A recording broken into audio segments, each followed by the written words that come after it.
Bismillahirrahmanirrahim. Today's topic of discussion is diseases of pharynx. pharynx और larynx इसके साथ अगर हम esophagus भी अटैच कर दें तो ये बन जाएगा थ्रॉट। तो थ्रॉट वाले एरिया के अंदर आपने pharynx, larynx उनके डिजीज़ को पढ़ना है। वैसे ज़्यादातर जो क्वेश्चन आता है ENT में से जो थ्रॉट वाला पोर्शन है उसमें से जो क्वेश्चन है वो pharynx से और larynx से कवर हो जाता है। मोस्टली क्वेश्चन इस तरह से आती है कि एक फायरिंग से और दो लैरिंग से आती है, लेकिन कभी कभार क्वेश्चन इसोफेगस से भी आ सकता होता है। तो आज की इस वीडियो के अंदर हम डिजीज़ ऑफ फायरिंग्स को स्टार्ट करने वाले हैं।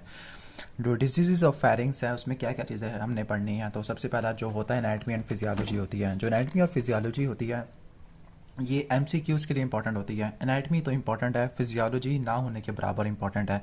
लेकिन जब तक आप तो को एनाटमी और फिजियोलॉजी का पता नहीं होगा तब तक आप इसको पैथोलॉजी पॉइंट ऑफ व्यू से समझ नहीं सकते। तो पहला एनाटमी एंड फिजियोलॉजी है, दूसरा adenoids, number 3 tumour, number 4 inflammation. Inflammation भी दो टाइप की होती है, एक्यूट एंड क्रॉनिक फ्रेंजाइटिस। फिर इसके बाद टॉन्सिल्स हैं, पैलाटाइन टॉन्सिल्स, नेजोफ्रेंजियल टॉन्सिल्स वगैरह।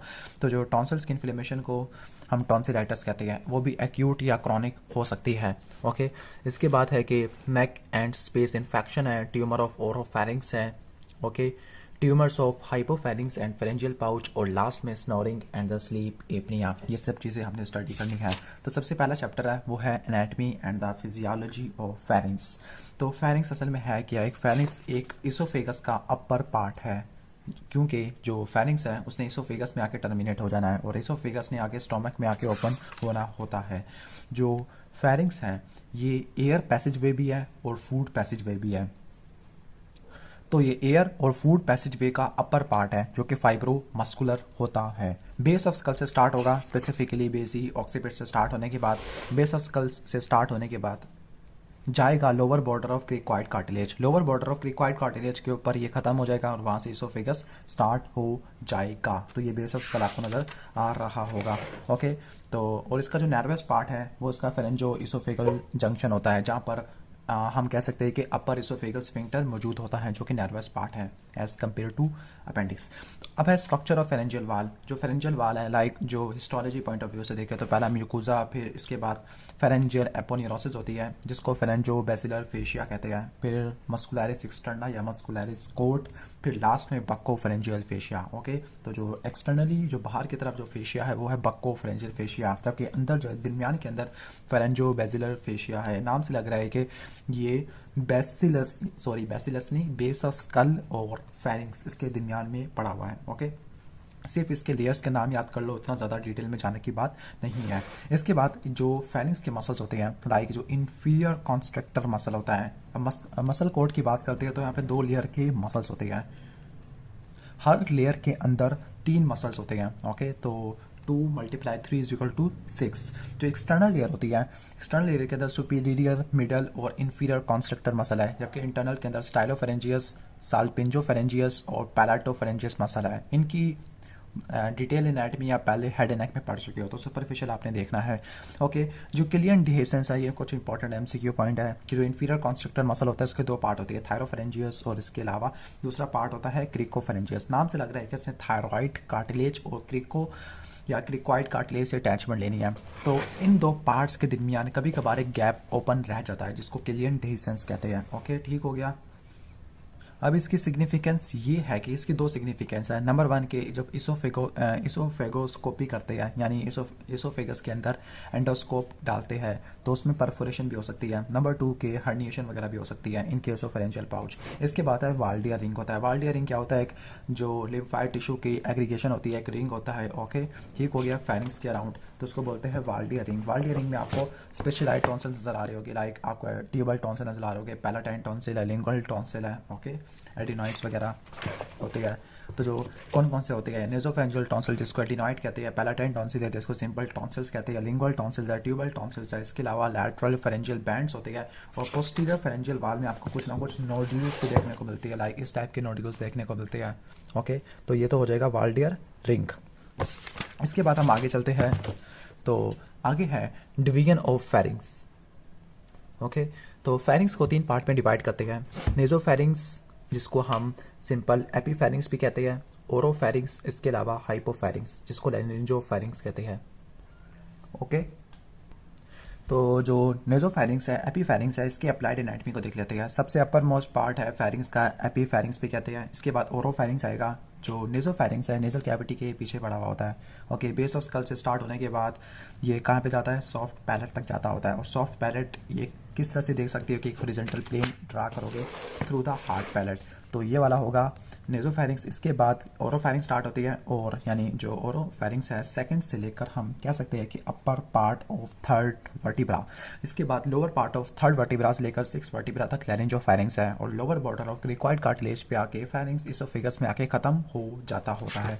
ओके, तो ये तो हो जाएगा नेजोफेरिंग्स। अब इसकी थोड़ी बहुत बाउंड्रीज लिखी हुई है। ओके, तो इसकी जो रूफ होती है वो बेजी सफिनॉइड और बेजी ऑक्सीपिड बोन होती है, यानी जो बेस ऑफ स्कल होती है वो इसकी वो बना लेती है, रूफ बना लेती है। बाकी और इसकी बाउंड्रीज इतनी इंपॉर्टेंट नहीं है, देख लेना फिर भी आप।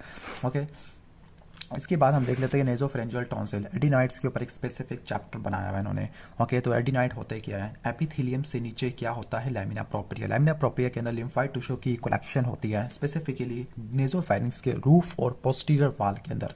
ओके, ठीक हो गया। तो और ये म्यूकस मेम्ब्रेन से हमें बाहर की तरफ विजिबली नजर आती है, तो उसको क्या बोलते हैं हम, नेजोफेरेंजियल टॉन्सिल कहते हैं। 6 साल तक इसका साइज बढ़ता है और फिर इसकी एट्रोफी होती है। इसके बाद है नेजोफेरेंजियल बर्सा। तो नेजोफेरेंजियल बर्सा है, अगर आप इस डायग्राम में देखो तो ये नेजोफेरेंजियल बर्सा है, जहाँ पे नोटोकॉर्ड का जंक्शन है फेरेंजियल म्यूकोसा के साथ, और यहाँ पे आपको एडिनाइड नजर आ रही है। एडिनाइड होते हैं रूफ और पोस्टीरियर वाल के जंक्शन के ऊपर होते हैं। ओके, इसके बाद रेथ के पाउच है, ट्यूबल टॉन्सिल्स है। ओके, तो ये इसको सिर्फ देख लेना, रीड कर लेना, इतना ज़्यादा इंपॉर्टेंट नहीं है एग्जाम पॉइंट ऑफ व्यू से, यहाँ से सिर्फ एमसीक्यूज आ सकता है। चलो बात करते हैं ट्यूबल टॉन्सिल की। जो टॉन्सिल्स होती है सब एपिथेलियल लिम्फाइड टिश्यू होती है, अलबत्ता इनकी लोकेशन थोड़ी सी डिफरेंट होती है। जो ट्यूबल टॉन्सिल है ट्यूबल एलिवेशन के ऊपर मौजूद होती है, और ये वाल्डियर रिंग का पार्ट होती है। ओके, ठीक हो गया। और जब ये लार्ज होती है किसी इन्फेक्शन की वजह से, तो ये यूस्टेशियन ट्यूब को बंद कर देते हैं। इसके बाद है साइनस ऑफ मॉर्गैगनी। साइनस ऑफ मॉर्गैगनी क्या होती है, सुपीरियर कॉन्स्ट्रक्टर मसल और बेस ऑफ स्कल, इसके दरमियान एक स्पेस बचती है जिसको बोलते हैं साइनस ऑफ मॉर्गैगनी। यानी ये सुपीरियर कॉन्स्ट्रक्टर मसल है और इसके और ऊपर है बेस ऑफ स्कल, तो इसके दरमियान में जो स्पेस होती है उसको बोलते हैं साइनस ऑफ मॉर्गैगनी। इसमें कुछ स्ट्रक्चर पास करते हैं, for example Eustachian tube, levator veli palatini, tensor veli palatini, ascending palatine artery जो कि फेशियल आर्टरी की ब्रांच होती है, तो ये स्ट्रक्चर पास करते हैं। इसके बाद है पैसिव वेंट्रेज है। जो पैसिव वेंट्रेज होता क्या है, होता ये है कि जो पैलेटोफेरेंजियस मसल है, ओके, पैलेटोफेरेंजियस मसल है, तो जो पैलेटोफेरेंजियस मसल्स के कुछ फाइबर्स होते हैं वो एक म्यूकोजल रिज बनाते हैं, यानी म्यूकोजा के अंदर आपको एक प्रोमिनेंट रिज देखने को मिलेगा, इसको बोलते हैं पैसिवेंट रिज। ये पोस्टीरियर और लैटरल वाल को इंसर्कल करता है। बस इसके बारे में इतनी बात इंपॉर्टेंट है। ओके, तो इसके बाद लिम्फेटिक ड्रेनेज है। तो लिम्फेटिक ड्रेनेज के अंदर ये अपर डीप सर्वाइकल जुगुलर नोड्स। इसके बाद हम फंक्शंस ऑफ नेजोफेरिंग्स है। तो सबसे पहला फंक्शन होता था कि एक कॉन्ड्यूट ऑफ एयर है, एयर को ट्रांसपोर्ट करती है। नंबर 2 फंक्शन, ये मिडल एयर को वेंटिलेट करती है यूस्टेशियन ट्यूब के जरिए। नंबर 3 फंक्शन, सॉफ्ट पैलेट को अगेंस्ट द पोस्टीरियर फेरेंजियल वाल एलिवेट करती है, जिसकी वजह से होता ये है कि नेजोफेरिंग्स ओरोफेरिंग्स से सेपरेट हो जाती है। फाइनली होगा क्या कि जो फंक्शन है लाइक स्वेलिंग होती है, तो जो फूड है नेजल कैविटी के अंदर रिगर्जिटेट नहीं करती, स्पेसिफिकली स्वेलिंग में, वॉमिटिंग में, गैगिंग में, स्पीच में। इसके बाद रेजोनेटिंग चैम्बर है ड्यूरिंग द वॉइस प्रोडक्शन, और लास्ट में ड्रेनेज चैनल है फॉर म्यूकस सिक्रेशन। इसके बाद ओरोफेरिंग्स है। ओरोफेरिंग्स स्टार्ट होता है प्लेन ऑफ हार्ड पैलेट से to the plane of hyoid bone below, जो कि ओरल कैविटी के पीछे पड़ा हुआ होता है, ओरल कैविटी से कम्युनिकेट करता है थ्रू द ओरोफेरेंजियल इस्थेमस है। बाकी इसकी बाउंड्रीज पूछ लेते हैं, लाइक ऊपर सॉफ्ट पैलेट है, नीचे टंग होती है, और साइड पर पैलेटोग्लोसल आर्टरीज होती है, किसकी, ओरोफेरेंजियल इस्थेमस की, जो कि नैरो पार्ट होता है। आगे बाउंड्री ऑफ ओरोफेरिंग्स है, पोस्टीरियर वाल, एंटीरियर वाल, तो उसके पीछे क्या पड़ा होता है, रेट्रोफेरेंजियल स्पेस और वर्टिब्रा पड़े होंगे, स्पेसिफिकली सेकंड और थर्ड के अपर पार्ट। एंटीरियर वाल की बात करते हैं, सामने क्या पड़ा होगा, सामने टंग होती है, बेस ऑफ टंग होती है, लिंगुअल टॉन्सिल और वेलिक्यूला। अब हम इसके फंक्शंस की तरफ आ जाते हैं। तो जो ओरोफेरिंग्स है, ओरोफेरिंग्स के क्या क्या फंक्शंस होते हैं। नंबर 1 कंड्यूट फंक्शन है, वो कंड्यूट थी एयर के लिए, लेकिन ये एयर और फूड दोनों के लिए कंड्यूट का काम करती है। Number 2 pharyngeal phase of swelling में अंदर पार्टिसिपेट करती है। नंबर 3 ये स्पीच प्रोडक्शन के अंदर आ जाती है। नंबर 4 टेस्ट बर्ड्स होते हैं यहाँ पर, तो जो टेस्ट की एप्रिसिएशन के अंदर आ जाती है। नंबर 5 लिम्फाइड टिश्यू के जरिए ये इम्यूनिटी प्रोवाइड करती होती है, क्योंकि वाल्डियरिंग के अंदर इसके टॉन्सिल्स आ जाते हैं। इसके बाद हाइपोफेरिंग्स या लैरिंजोफेरिंग्स, सबसे लोवेस्ट पार्ट होता है। ओके, इसका जो सुपीरियर लिमिट है वो हाइवेड बोन से पास करती हुई पोस्टीरियर फेरेंजियल वाल तक आती है, जबकि इसकी inferior limit lower border of cricoid cartilage होती है। Lower border of cricoid cartilage के ऊपर हाइपोफेरिंग्स बन जाएगा इसोफेगस, और हाइपोफेरिंग्स थर्ड का lower part, fourth, fifth, six, vertebra के ऑपोजिटली पड़ा हुआ होता है। इसको मजीद 3 रीजन में डिवाइड करते हैं। इसको एक है पायरिफॉर्म साइनस, दूसरा पोस्ट क्रिक्वाइड रीजन और तीसरा होता है पोस्टीरियर फेरेंजियल वाल। हाइपोफेरिंक्स की मजीद सब डिवीजन आ गई है। आगे पेरिफॉर्म फोसा, इसकी ये आपने पढ़ा होगा, ओके, जो थायरोहाइड से लैटरली वगैरह पड़ा होता है, सॉरी मीडियली पड़ा होता है।